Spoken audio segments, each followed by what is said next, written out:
when dealing with the book of Revelation, Al tratarse del libro del Apocalipsis, algo que despierta el interés de muchas personas es saber quiénes son los dos testigos del Apocalipsis en el capítulo 11.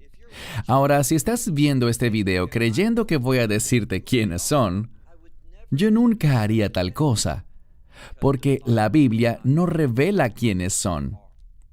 La Biblia dice a quién se parecen, pero no nos dice quiénes son. No revela su identidad. Solo nos dice que son fieles, que sirven a Dios, que profetizan, dan testimonio, y hay algo que puede ser muy sorprendente. Para encontrarlo, toma tu Biblia y vamos a buscar ese pasaje, libro de Apocalipsis, capítulo 11. Sabemos una cosa, sabemos que la ciudad de Jerusalén será pisoteada por las naciones, y nos referimos a las naciones lideradas por el Anticristo. Y será pisoteada durante 42 meses. Eso equivale a 3 años y medio o 1260 días. Y luego vemos que algo va a cambiar. Y es que comenzará a derramarse la ira de Dios. Es en la segunda mitad de la semana 70 de Daniel que la ira de Dios comienza a derramarse sobre el mundo. Yo diría que el ministerio, la obra, la profecía de estos dos testigos va a ocurrir durante el tiempo de la ira de Dios. Y lo que vamos a ver es que estos dos testigos son fieles y, sin embargo, son odiados por el mundo. Esto nos revela algo, y es que, en términos generales, al mundo no le gusta la profecía. Es tan decepcionante que uno de los lugares de donde menos se esperaría que vinieran los sermones hoy en día sea de los profetas. Esto es un gran error. Deberíamos centrarnos en los profetas porque la revelación de los profetas nos dice qué hacer para que seamos hallados fieles en los últimos días. Iniciemos. Apocalipsis 11, y vamos a empezar con el verso 3. Literalmente dice, y yo daré mis dos testigos. Esto muestra un carácter hebraico, porque en hebreo podemos usar la palabra noten, dar, en el sentido de poner o colocar. Así que esto se entendería mejor así. Yo pondré mis dos testigos, los pondré en el lugar, los asignaré a este ministerio. Y dice, y ellos profetizarán por 1260 días, y están vestidos de cilicio. Yo sugeriría que el cilicio se refiere a arrepentimiento, que ellos están llamando al mundo a que se arrepienta, pero el mundo no querrá arrepentirse. Y cuando vemos ese tiempo de los juicios de las trompetas y los juicios de las copas, Dios está llamando a la gente a arrepentirse, pero ellos no lo hacen. Ellos se niegan a apartarse de su perversidad. No se comprometen con la verdad ni la justicia, sino con sus propios comportamientos idólatras, malvados y perversos. Y es por eso que estos profetas, que son fieles a Dios, serán rechazados por el mundo. Bien, de nuevo, vemos que profetizarán vestidos de cilicio por 1260 días. Verso 4. Estos son los dos olivos y los dos candeleros. Lo que esto nos dice está en relación con una profecía del libro de Zacarías y busca simplemente decirle al lector que ellos han sido ungidos por Dios. Y ellos manifiestan, su profecía manifiesta iluminación. Ellos dan luz y verdad a las naciones, al mundo. Pero nuevamente, a pesar de ser ungidos por Dios, a pesar de ser instrumentos de revelación, de iluminación de la verdad de Dios, vamos a ver que los rechazarán. Y aquí vemos algo muy importante. Dice, estos son los 2 olivos y los 2 candeleros. Ellos están delante del Dios de la tierra, de pie. Eso demuestra su unción, que ellos han sido designados por Dios para este propósito de profetizar. Y una vez más, van a ser rechazados. Vamos al verso 5. Y si alguien a ellos deseara actuar injustamente, esto se puede interpretar como dañar, tratar de mala manera, pero es literalmente el concepto de tratar de forma injusta o incorrecta, es decir, en contra de la voluntad de Dios. Vamos de nuevo. Si alguien contra ellos deseara comportarse injustamente, fuego saldrá de la boca de ellos y consumirá o devorará a sus enemigos. Y si alguien deseara, una vez más, ser injusto o incorrecto con ellos, en este caso es necesario que él, es decir, ese que es malo o injusto, es necesario que él sea ejecutado. Verso 6. Estos tienen autoridad. No nos referimos a uno o al otro, sino que hablamos de los dos. Estos tienen autoridad de cerrar los cielos para que no llueva en los días de su profecía. Así que, cuando ellos profeticen, esos días no caerá la lluvia. Ahora bien, ya sabemos que están llamando a la gente a arrepentirse. La gente del mundo está en una condición de rebeldía, maldad, desobediencia. Y debido a eso, cuando en la Escritura dice que no caerá la lluvia, significa que Dios no dará su bendición. El mundo no está en una condición espiritual que permita que Dios los bendiga. Se comportan de manera injusta e incorrecta. Como sabemos, están muy inmersos en el pecado. Así que Dios no da su bendición. Ellos dos van a cerrar los cielos. Tienen esa autoridad. Esto nos hace pensar en Elías. Elías profetizaba cuando Israel estaba inmersa espiritualmente en el pecado, en una gran desobediencia, en gran corrupción espiritual. Y él llamó al pueblo a arrepentirse, y durante esos días no llovió. Él cerró los cielos, por supuesto Dios le había ordenado hacerlo. Y también nos dice que no solo no lloverá durante esos días de su profecía, sino que también dice, y ellos tienen autoridad sobre las aguas para convertirlas en sangre. Esto es importante porque nos lleva a recordar a Moisés. Moisés significa un cambio. Vemos que Moisés no solo tenía el poder de convertir el agua en sangre, sino que vean otra cosa, y para herir la tierra con toda plaga cuantas veces ellos quisieran.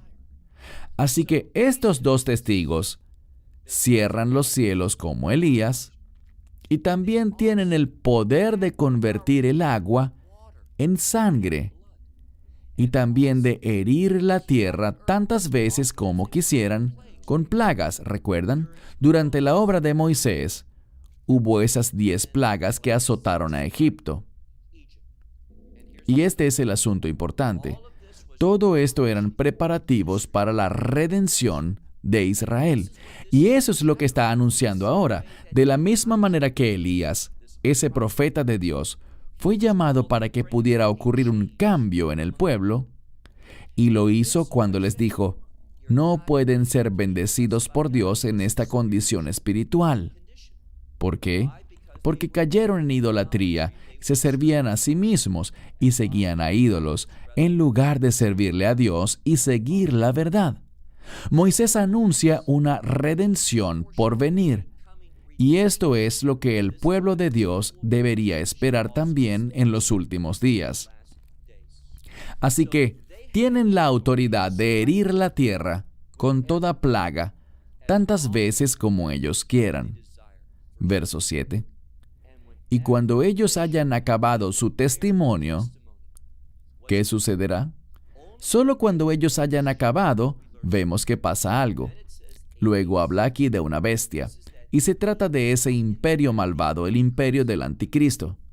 Esa bestia que surge del abismo hará algo, hará guerra contra ellos. Y aquí viene lo sorprendente. Y los vencerá, saldrá victorioso sobre ellos.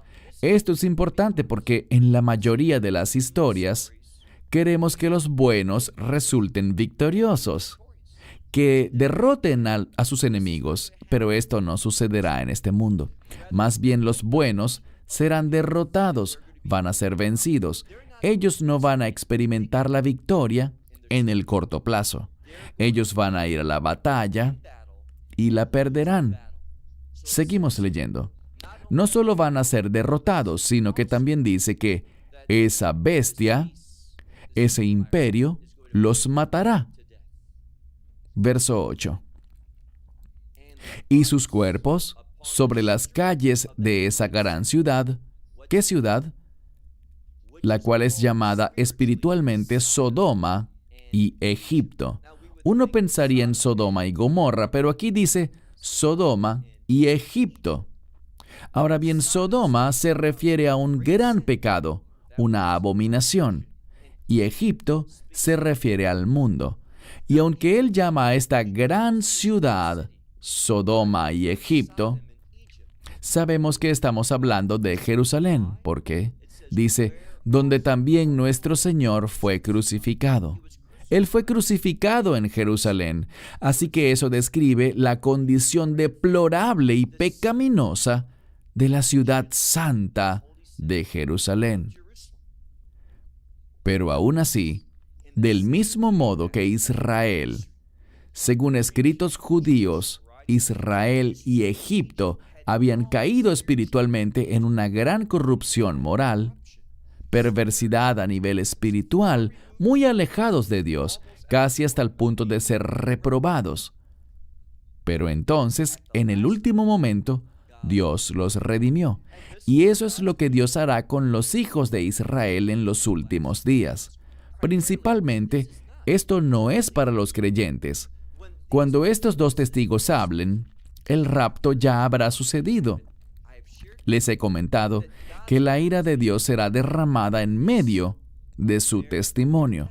¿Cómo sabemos eso? Porque no hay bendición, no llueve. Vemos que estarán sucediendo plagas a través de esos dos testigos. Entonces dice aquí, y sus cuerpos sobre las calles de esa gran ciudad que es llamada espiritualmente Sodoma y Egipto, donde también nuestro Señor fue crucificado. Verso 9. Y los que provenían del pueblo, de las tribus, y de las lenguas y las naciones, verán los cuerpos de ellos por 3 días y medio. Yo sugeriría que esos 3 días y medio son simbólicos, equivalentes a 3 años y medio. Cuando el cuerpo de creyentes sea perseguido, pues el imperio del anticristo hará guerra contra ellos, y como dice el capítulo 13 del libro de Apocalipsis, al referirse a esa bestia que emerge del mar, que hará la guerra contra los santos y los vencerá. Esto es lo que dice. Así que es algo similar. ¿Cuál es el propósito de esto? Yo creo que es para enseñarle a Israel eso que ellos verían con respecto a los creyentes, la congregación de los redimidos, la iglesia siendo perseguida, viendo cómo los matan. Pero sabemos algo. Al final de ese tiempo, cuando Dios diga, ya basta, ocurrirá esa esperanza bendita, ese rapto, y vamos a ver lo que les pasa a los dos testigos, que es muy similar a lo que había pasado con el cuerpo de creyentes. Volvamos al verso 9. Y los que provenían del pueblo, de las tribus, de las lenguas y de las naciones verán a los cadáveres de ellos, los cuerpos, por 3 días y medio. Y esos cuerpos no se permitirá que sean enterrados en una tumba. ¿Qué es eso? Negar la sepultura es un acto en el que se trata al otro de manera vergonzosa. El mundo querrá avergonzar y despreciar a estos hombres de Dios, estos profetas fieles, estos 2 testigos que Dios va a ungir y a enviar a este mundo. En lugar de escuchar la verdad, el mundo va a rechazar la verdad. El mundo despreciará y avergonzará a aquello que es verdadero para Dios. Verso 10. En el verso 10 nos encontramos con algo que vemos frecuentemente, y eso se refiere a aquellos que residen en la tierra. Comúnmente en el libro de Apocalipsis se habla de los residentes de la tierra y los residentes del cielo. No tiene nada que ver con el lugar donde están físicamente, sino que tiene que ver con su compromiso, su ciudadanía, si pertenecen al mundo o si pertenecen al reino. Así que, los que pertenecen al mundo, los que no tienen relación de pacto con Dios, esos son, como dice aquí, los residentes de la tierra. Veamos el verso 10. Y los que residen en la tierra se gozarán sobre ellos y se alegrarán y se enviarán regalos los unos a los otros. Esto es lo opuesto a lo que deberíamos ver. Ellos deberían estar de luto por la muerte de esos 2 hombres fieles, de esos testigos santos, de estos profetas.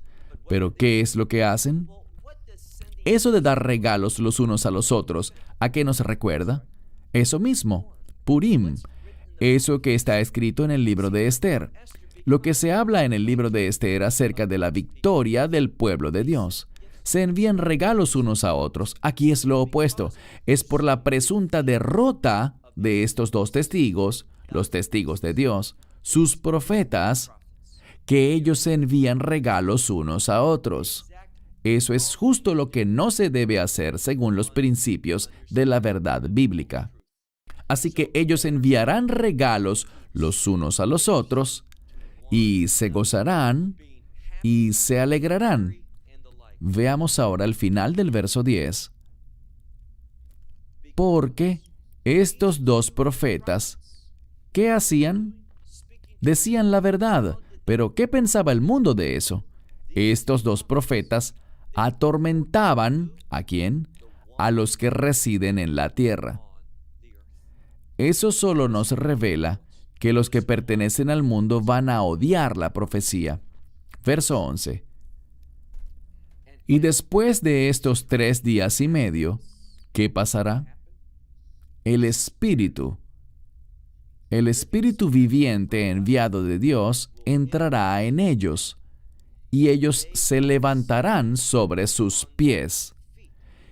Y cuando eso pase, cuando el Espíritu de vida regrese a ellos, ellos se pondrán de pie, y en ese momento, dice aquí, un gran temor les sobrevendrá a quienes los vean. Verso 12. Y oyeron una gran voz del cielo que les decía: suban aquí. Ellos oyeron y presenciaron una voz del cielo hablarle a estos 2 testigos que fueron asesinados, que fueron avergonzados, a quienes se les negó la sepultura, tendidos en las calles de Jerusalén por 3 días y medio, en deshonra. Pero tras ese lapso de tiempo, dice aquí que el Espíritu viviente de Dios entró en ellos, y se levantaron sobre sus pies, y entonces oyeron una voz del cielo diciendo: suban aquí. Y subieron a los cielos en una nube, y sus enemigos los vieron. Y en esa hora sucedió un gran terremoto. Bíblicamente hablando, un terremoto es un propósito. Cada terremoto en la Biblia tiene una relevancia mundial. Es para todo el mundo. Lo que sucedió no era solo para ciertas personas, sino para todas las personas. Ellos presenciaron una resurrección. Esto es importante porque siempre que se menciona o se insinúa el término resurrección, ¿qué nos viene a la mente? El reino. He enseñado eso muchísimas veces en varios de nuestros estudios. Ellos fueron vencidos en el mundo natural, en sus cuerpos. ¿Y qué? No les den tanta importancia a sus cuerpos, a sus vidas. Denle importancia a la obediencia, a cumplir los objetivos, los propósitos de Dios. Si mueres, ¿qué importa? Si te odian, ¿qué importa? Si el mundo te deshonra y te desprecia, ¿qué importa? Al final Dios va a hablarte y su espíritu, el espíritu mismo de vida, entrará en ti. Te pondrás de pie y te llamará para que vayas al cielo. Eso es lo que dice aquí. Y todos los enemigos van a presenciarlo. Volvamos a la mitad del verso 12. Y los enemigos los verán. Y en esa hora hubo un gran terremoto. Y 1/10 parte de la ciudad cayó. Un énfasis en el juicio. Se ve entonces el juicio cuando ellos subían. En esa misma hora en que ellos subían hubo esa relevancia, esa insinuación del juicio de Dios. Ahora pasemos a la segunda parte del verso 13. Dice: y murieron en ese terremoto los nombres de los hombres, es decir, la identidad de 7,000 hombres, y el resto de ellos estaban espantados, se asustaron y dieron gloria al Dios del cielo. Yo diría que aquellos que vieron eso, los que dieron gloria a Dios, son hijos de Israel. Esto mayormente, aun cuando los testigos les hablaron a todos, pero ¿desde dónde hablaban? No tenemos que adivinar. Dice claramente que era en Jerusalén. Eran los profetas del Dios de Israel y le hablaban principalmente a Israel. Ellos fueron los que presenciaron esto y le dieron gloria a Dios. Ellos fueron cambiados por la profecía. Y quiero cerrar con esta última cosa. Es la profecía lo que puede traer grandes cambios a tu vida. Estudia la profecía. No es por casualidad que Dios usara 2 testigos que eran profetas de Él. No importa cuál es su identidad, si Dios hubiera querido que lo supiéramos, nos lo habría revelado. Pero lo que sí nos dice es que su pueblo estaba en un estado de corrupción espiritual. Ellos reflejaban al mundo en lugar de reflejar la verdad de Dios. Pero con la revelación profética habrá un cambio en el pueblo verdadero de Dios. Ellos oirán la profecía y van a arrepentirse. Ellos van a darle la gloria a Dios. Eso es lo que esos 2 testigos le traerán a los hijos de Israel. Y cierro con eso. Hasta una próxima ocasión. Shalom desde Israel. Shalom from Israel. Esperamos que te hayas edificado con el mensaje de hoy y lo compartas con otros. Te invitamos a seguir nuestros estudios cada semana por este canal y por el portal de YouTube de Amarás a Israel. También puedes descargar nuestra aplicación móvil gratuita, Mi Estudio Bíblico. Finalmente, para obtener más información sobre nosotros, visita nuestra web amarasaisrael.org, donde encontrarás otras conferencias de Baruch en audio, video y texto. Hasta el próximo programa. Que el Señor te bendiga en Yeshua HaMashiach, Jesús el Mesías, mientras caminas con Él. Shalom desde Israel.